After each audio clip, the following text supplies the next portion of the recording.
Assalamualaikum warahmatullahi wabarakatuh. Selamat pagi tuan-tuan. Okey, jam pukul 10.49. Okay, saya bukan nak buat wiring, bukan nak ni kabel, bukan melibatkan wiring lah. Tapi saya datang untuk cek wiring. Tuan-tuan ingat tak rumah bantuan kerajaan yang saya buat 2 biji rumah? Okey, alhamdulillah rumah ni dah siap. Cuma kontraktor ada call saya, dia beritahu owner rumah masuk rumah ni ada satu lampu tak nyala, lampu ni. Okey, bila saya test, okey pun. Semua menyala. Kita tengok dia.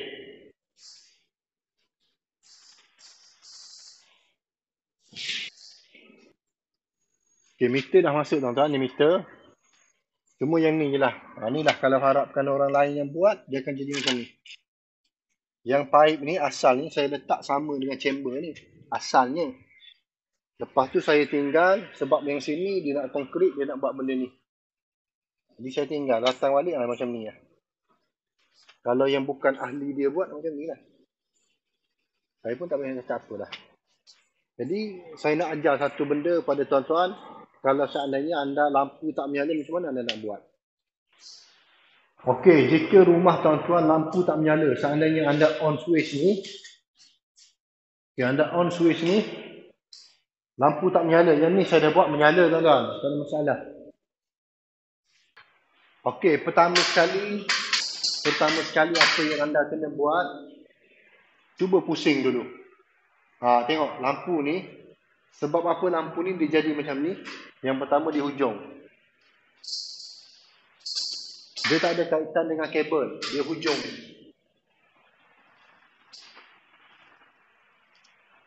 Dia lampu ni, sebab tu lampu ni cara kita nak pasang dia. Tuan-tuan nak pasang dia,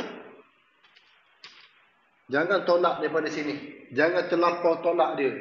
Sebab bila kita tolak dia, benda ni, dia kabel hanya pasang klip je dalam tu. Dia cuma masuk macam tu je tuan-tuan.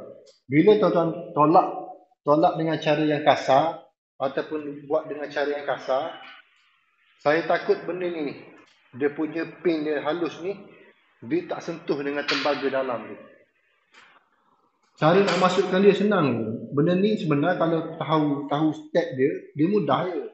Tak perlu kita tolak. Tuan-tuan ambil pada jarak ni, yang untuk atas ni dia kena sama sebenarnya. Mudah je. Saya tak perlu ajar tu sebenarnya benda ni. Masukkan dua sebelah ni. Letak je, okey. Letak je macam ni. Bila yang sebelah ni dah masuk, automatik lah yang sebelah kanan ni, sebelah kiri saya ni, dia dah sama dah. Cuma kita tekan yang masuk. Tekan lampu ni masuk ke dalam, bukan tekan lampu keluar. Lepas tu pusing. Settle. Dah masalah. Okey, kalau seandainya anda buat lampu ni still tak menyala juga, cuba tekan daripada hujung ni. Tak ada current, jangan risau, tak ada current. Satu. Yang kedua, kalau tak menyala juga, baru boleh buka. Buka cover dia ni. Sebelum buka cover, nasihat saya, tuan-tuan ambil test pen. Letak pada cover ni. Sebab cover ni dia besi, dia metal. Takut kabel light tersentuh dengan dia punya metal ni. Arus current. Memang RCCB boleh trip sebab kita pasang bumi. Saya takut benda nak jadi, musibah yang buruk nak menjadi ni, tak semestinya kita nak pakai bumi dia akan trip. Kadang-kadang dia tak trip pun. Sebab pendawaian, kita tak tahu macam mana masalah dia. Jadi nak lebih selamat, lebih safety, tuan-tuan ambil test pen. Macam mana nak buat, nanti saya tunjuk pakai test pen. Okey, seboleh-bolehnya tuan-tuan ada test pen. Nasihat saya, test pen jangan beli cak ayam. Jangan beli kedai RM2, tuan-tuan. Kedai RM2 ni anda letak jari anda pun dah menyala dah. Kedai RM2 punya test pen. Kalau boleh cari yang kualiti. Yang kualiti tu lagi baik. Okey, cara dia macam mana kalau seandainya lampu Kalimantan rumah anda tak menyala, tapi anda ada usik, anda nak buka cover tu macam mana? Step pertama, keselamatan. Kalau yang tak ada basic elektrik, sebolehnya tutup. Okey, kalau tak nak tutup, kita nak tahu apa yang rosak. Kalau nak buka, ambil test pen, letak macam ni. Pada body. Kalau tak menyala, maksudnya selamatlah. Tak ada arus pada cover lampu ni. Jangan tuan-tuan terus pergi pegang. Kita tahu. Sebab tu saya nasihat kalau pendawaian 3 kabel live, neutral, earth. Kabel api, kabel neutral, kabel hitam, kabel earth atau kabel bumi atau kabel hijau. Mesti kena tarik direct. Untuk lampu ni kena pasang kabel hijau, kabel bumi sebab dia metal. Jadi kalau tuan-tuan ada short lain kali, cuba dulu pusing lampu ni. Dia pusing. Tengok, kita pusing pun dia dah ni. Pusing cara betul. Dah, settle. Tak ada masalah dah. Kalau masih tak menyala, cuba tekan benda ni. Tekan benda ni. Kadang-kadang benda ni dia tak dapat. Lepas tu, kalau tak still lagi tak menyala, kita buka lampu ni. Kalau kita nak buka cover dia ni, pakai test pen, lebih selamat. Letak test pen. Kalau menyala, maksudnya arus elektrik ada pada body ni. Kita kena off dulu DB. Off switch, off DB box. Kita check untuk soket plug macam mana semua berfungsi ataupun tak. Okey, ni soket plug ruang tamu. 3 lampu menyala, bersambung. Okey, berfungsi dengan baik. Okey, dapur.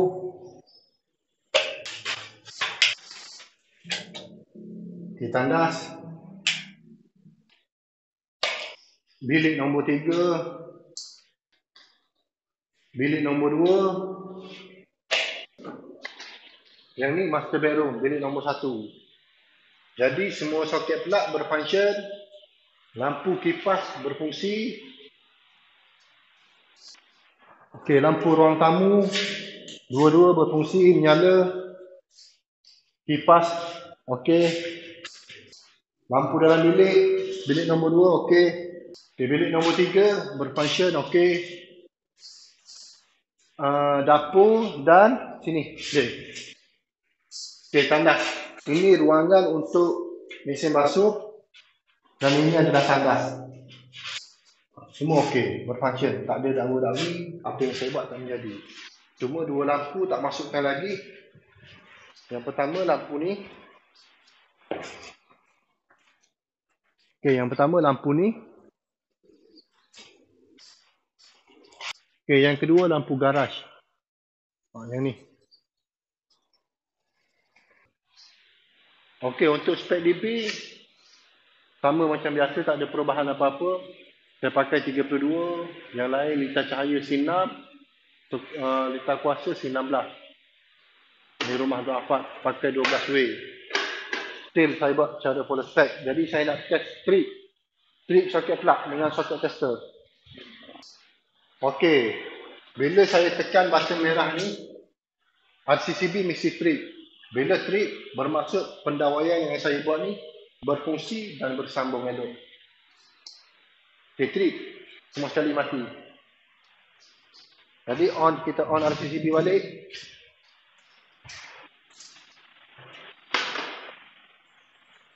Okey, hidup. Tak ada masalah. Saya akan tunggu dalam 10 minit. Sekarang ni dah 11 1 minit. 11 10 minit kita akan off semua sekali. Maksudnya tak ada masalah. Saya akan tinggal lah. Ini cara saya buat pendawaian tuan-tuan. Bila meter dah masuk, saya akan datang check. Saya akan datang tengok. Lagi satu, saya akan ambil voltage TMB. Itu je. Itulah. Okey, sekarang ni saya akan ambil voltage TMB.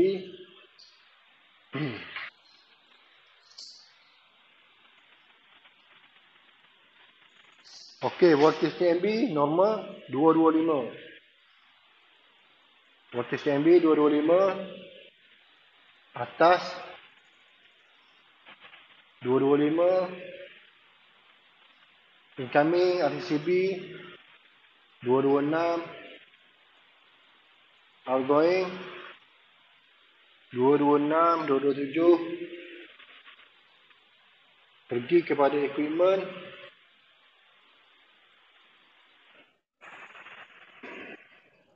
Apa dia? Okey, 227. Maksudnya okey. Kita tengok ada touching ataupun tak.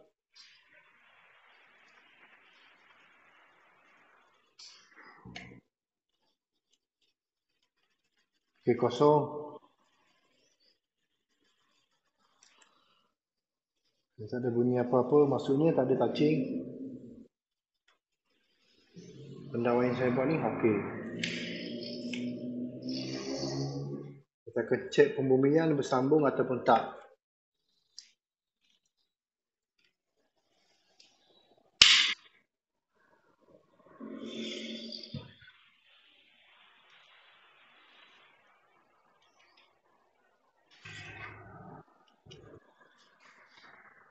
Dua, tiga.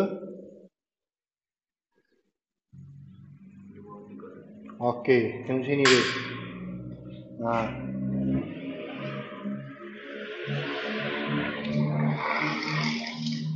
Ini mana dia? Okey, apa dia? 232. Maksudnya pembumian bersambung. Jadi settle kerja saya, alhamdulillah. Cuma lampu ada 2 biji lagi tak pasang. Itu je lah. Yang ni spare. Yang ni spare sinar untuk lampu. Yang ni C16 untuk aircon. Itu je dia. Jadi tuan-tuan, inilah cara saya. Bila dah settle semua sekali pendawaian, saya akan datang balik. Meter dah masuk, saya datang balik. Saya cek voltage. Jika voltage okey, alhamdulillah. Jika voltage lebih, saya akan call TNB. Itu je lah kerja. Jadi, walaupun rumah bantuan, walaupun rumah biasa, pendawaian, kita pakai yang medium quality. Eco punya ni. Kita pakai Eco. Kita tak pakai yang jenis biasa. Lepas tu DB kita bagi 12 way. Orang lain buat saya tak tahu macam mana, tapi yang saya buat macam ni. Yang ni satu circuit daripada bilik pertama sehingga bilik yang kedua, yang ketiga. Untuk ruang tamu, pergi ke dapur, masuk dengan tandas, saya buat satu circuit. Mesti tuan-tuan nak kira satu circuit tu berapa, betul tak? 1, 2, 3, 4, 5, 6, 7. Saya looping. Itu je. Senang. Saya tak ambil banyak-banyak. Seandainya ada shot apa-apa, carilah kawasan ni. Tak perlu nak pergi dalam bilik. Sebab yang tu saya tak asing. Itu cara saya, tuan-tuan. Saya pun dah settle nak balik. Rumah yang satu lagi masih dicat, tak siap lagi. Bila siap, saya akan masuk balik. Okey, jadi tuan-tuan yang ingin perkhidmatan saya, tuan-tuan boleh call pada nombor pada video ni. InsyaAllah saya ikut bajet anda. Anda nak bajet berapa dalam wiring ni? Kalau kos untuk wiring bajet 5,000, 5,000 lah saya buat. Kalau nak bajet yang 10,000, 10,000 saya buat. Saya tengok pada kos anda. Kalau nak yang 1,000, 1,000 lah saya buat. Senang je. 1,000 ni dia lebih kecil lah. Tapi kualiti saya tak pasti lah. Kualiti saya tak pasti. Ketahanan jangka masa lama saya tak pasti. Itu je lah. Jadi tuan-tuan tak ada apa kerja saya pun. Alhamdulillah dah settle. Owner rumah pun puas hati dapat rumah. Itu je lah. Buat elok-elok, kerja kena buat elok. Walaupun rumah bantuan, walaupun rumah biasa, walaupun rumah kampung, kerja kena jujur, tuan-tuan. Kerja jujur, amanah dan ikhlas. Itu je cara kita kerja. Yang nak bayar rezeki bukan manusia, tapi Allah akan bayar. Jadi dari saya, Zahra Engineering. Assalamualaikum warahmatullahi wabarakatuh.